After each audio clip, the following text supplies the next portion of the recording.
we're going to run through leader construction with the Euro nymphing. There's sort of two routes you can go down, and that is buying a pre-made nymphing leader. This one's a 30-foot leader that you can tie onto the end of your standard weight forward fly line. It saves having to buy a level fly line built for the purpose of Euro nymphing. That's a good option, but as you progress, you know, you sort of want to find better ways to do things, and that's where building your own leaders out of mono and fluorocarbon really comes in.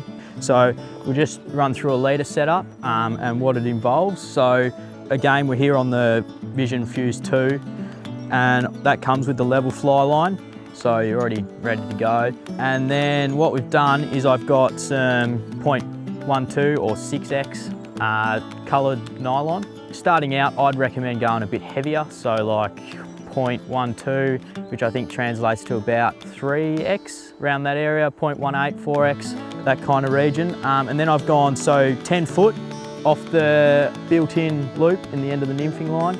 I've gone 10 foot of coloured nylon, down to a section of clear fluorocarbon or mono of the same diameter. It's very important you match your diameter, otherwise your casting will be terrible. So gone that clear section, and that gives you a break in your indicator, in your leader. So it's easier to detect takes and movement in your flies and current speed and all that sort of stuff. And then off the end of that, another section of coloured nylon. That's sort of the build. And then I've sort of moved away from tippet rings, but starting out, having a tippet ring on the end of your leader just allows for tying on tippet, and when you break off, it's just a lot easier.